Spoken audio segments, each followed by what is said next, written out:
Hello, everybody. Welcome to the Sales Lab. This is Anthony Grost, host of today's program. My guest today is Brian Bullock, who is the Vice President of Sales and Marketing for Homes by West Bay and Casa Fresca Homes in Tampa, Florida. I'm excited to have Brian on our program today because of how he integrates financing into his sales process. And he does this really to help reduce buyer hesitancy and increase urgency and understanding with his buyers. So Brian, welcome to our program. Thanks for having me. I'm happy to be here.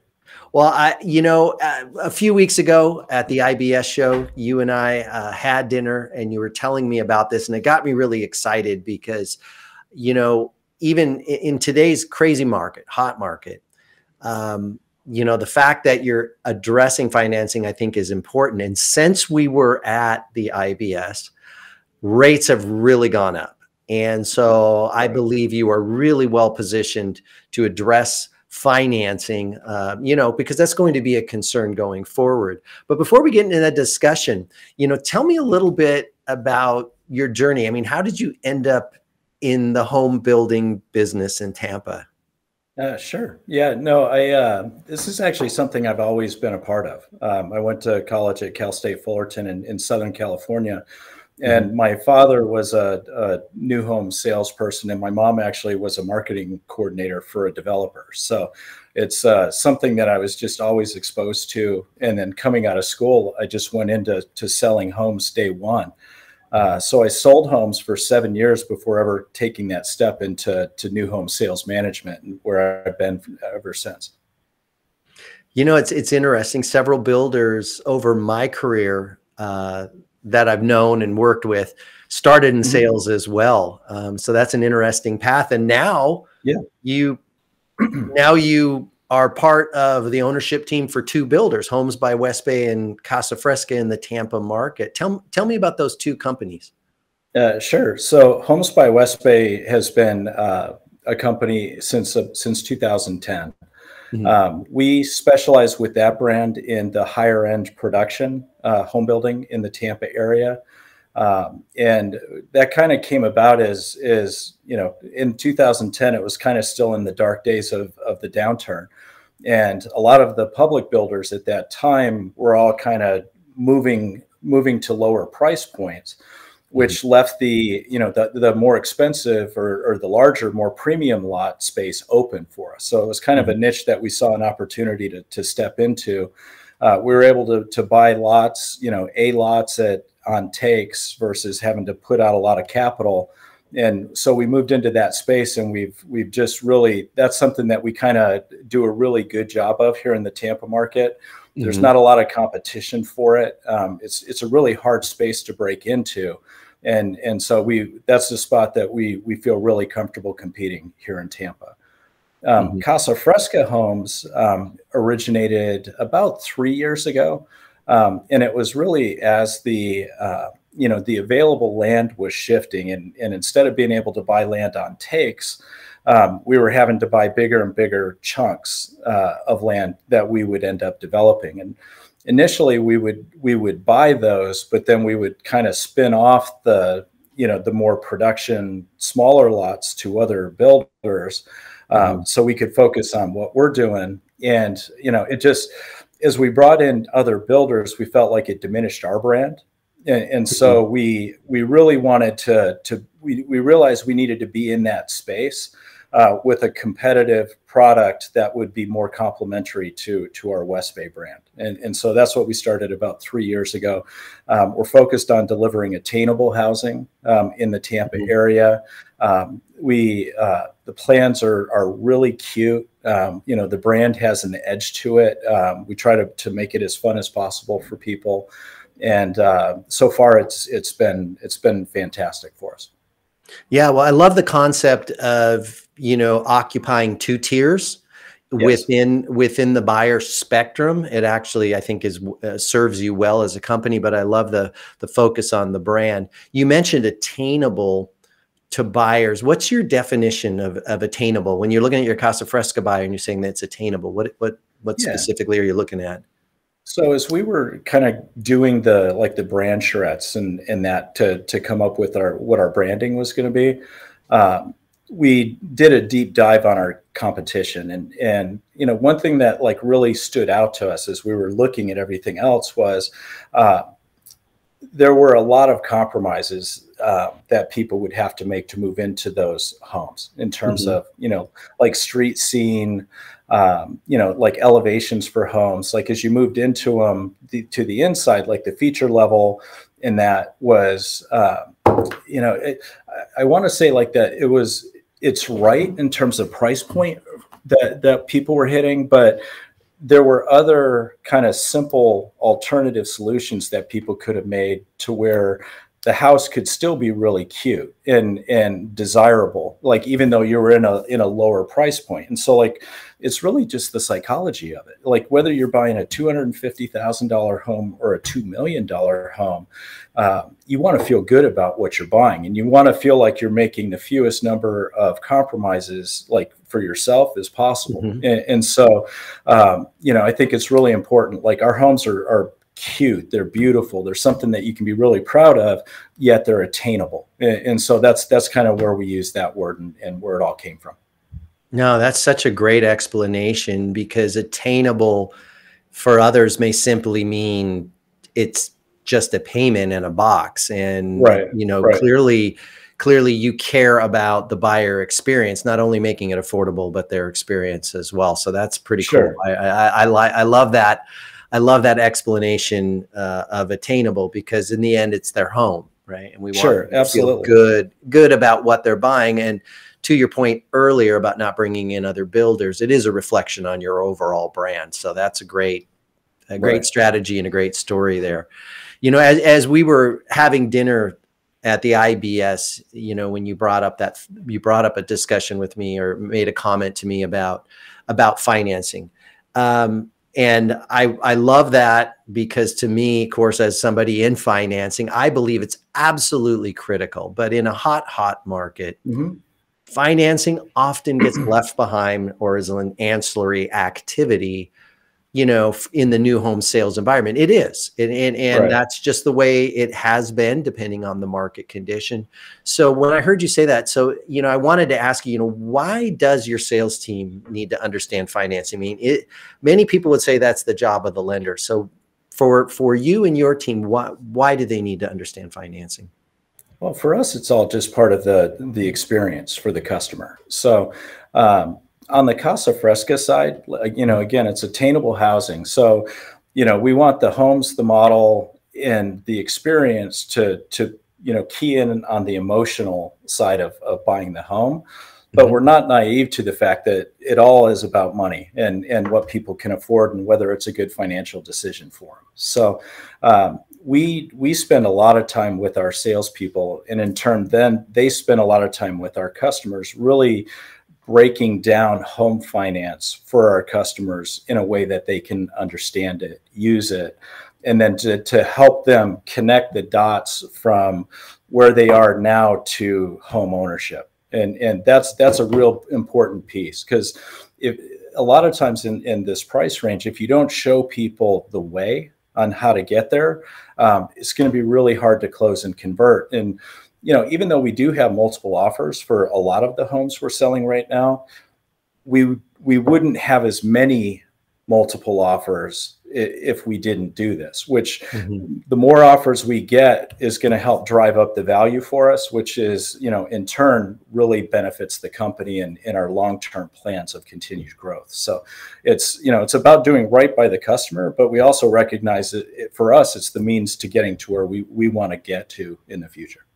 Yeah, you mentioned connecting the dots, and seriously, you are the first person who has connected the emotion and the path. And there's a great book that was written many years ago called Switch, which talked about that we buy emotionally and we justify our actions logically, which is the simplicity of the path. That's just what you just outlined.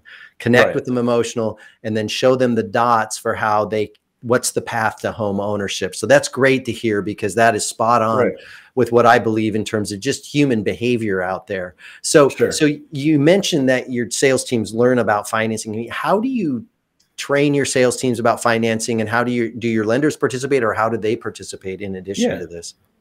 Yeah, so I mean, it's a shared effort. So we really start with our preferred lenders. Mhm. They come in, they meet with our team.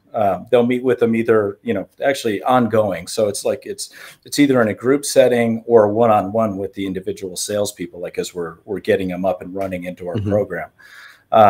And what I find there is like they do a great job of providing information to our people.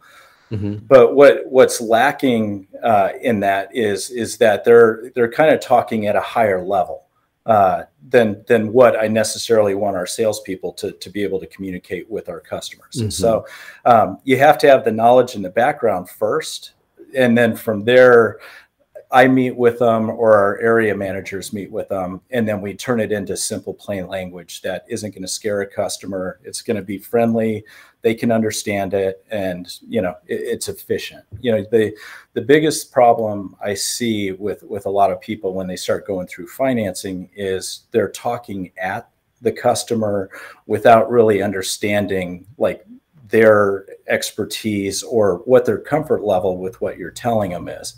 And so that's really kind of where our focus is, on the management side, is making sure that like however we message this, we're messaging it in a way that's friendly to the customer, that they can understand, and then kind of allows them to kind of stay with you and move forward through the process. Yeah, you raised some really, really good points. Number one is, as a lender, we have a tendency to talk technical and in acronyms. Sure. Um, Most of the world, including your sales team, probably doesn't Yeah. always understand that. And when we're dealing with the public, when we talk about financing, it needs to be an understandable, simpler Right. message to them to convey what we're trying to convey, right? Here's the Right. simplicity of the path to get there. And especially for your sales team, because your sales team are not loan officers, but they have to have an understanding of financing and be able to communicate in a simplified way that's Yeah. easily understood by a general buyer Right. about the financing side. Yeah. So I love hearing about the lenders coming in and the discussion Yeah. and how you refine the message. I think that's absolutely critical. Yeah. But when you look at your sales process, where does financing fit in your discussion with your buyers? Or is it all over? I mean, where do It you? It's really all over.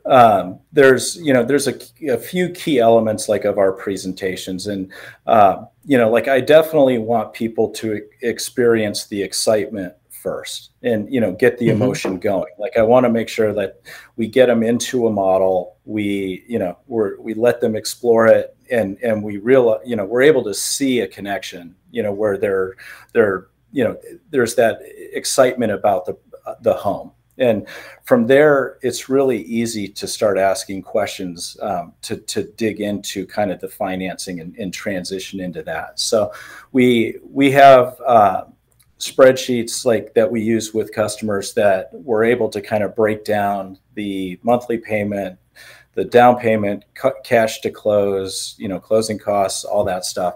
And so like once we know like that I want them to think about buying the home first, or want the home before I start digging into the financing things. Cause I think that's just, I think it's more polite, honestly. And it's like, at that point, like we're going to go through this. We're going to see where you're at. We're going to show you how to get there. And it's just, I find that it's much better received by the customer, and it helps us close in a much easier, friendly manner. Yeah, and I think it's absolutely appropriate the way you Mhm. have it outlined. I don't think you start with the financing. I mean, this is their home. It's an emotional Yeah. purchase. You want them to connect with the home, connect with you, your Right. company, what it is that, this is the home we want. And then the next logical step really in that, and for most people, it's the scariest step, is the financing. And so I love the fact that your team understands the basics of, hey, here's the down payment, here's your payment. Mhm. Those are great things to discuss to make it a reality, or to make it Right. achievable, for their buyers. I was going to Sure. ask you, because you talk about them talking about financing, how do you introduce your lenders to your buyers, or, you know, in this process? Yeah. So typically what happens is like, as we've sat down with them and we're going through financing, when questions pop up and or we get to the end and we know that it's time to introduce the lender, Mhm. 100% of the time, like the first priority is to pick up the phone and get them on the phone right there. So Mhm. like, we're not ever going to hand somebody a card and ask them to call somebody, or have them leave and we'll have somebody call you. We do everything we can to connect the buyer and the lender on the phone in that moment. And so that way we can get Excellent. the ball rolling, answer any questions we need to, and just know where we stand before, to where we're going to be able to close while they're still there, or what the next steps are before they leave. Yeah, I think that's absolutely brilliant. Again, you don't want them leaving. You don't want to hand them cards. You know, I've seen the Sure. gamut of Yeah. options that are Right. available out there. But while they're there in the moment, in the Right. emotion, Uh-huh. trying to figure out how to move forward, that's the right Yeah. time, absolutely, to connect with your lenders and have that discussion. Right. You Well, on know, top of that, we've already created the relationship with them. So like, our salesperson, who is the safe place, like in that moment, has kind of taken them through a soft look at financing. And so that, making that introduction while you're there, and still, it just makes it a much safer feeling environment for the customer. So it's like, you bring them in, you see the engagement between our team and the lender, including the customer into it. We're just able to be much more effective with that type of handoff versus, just basically it's like a cold call from a stranger.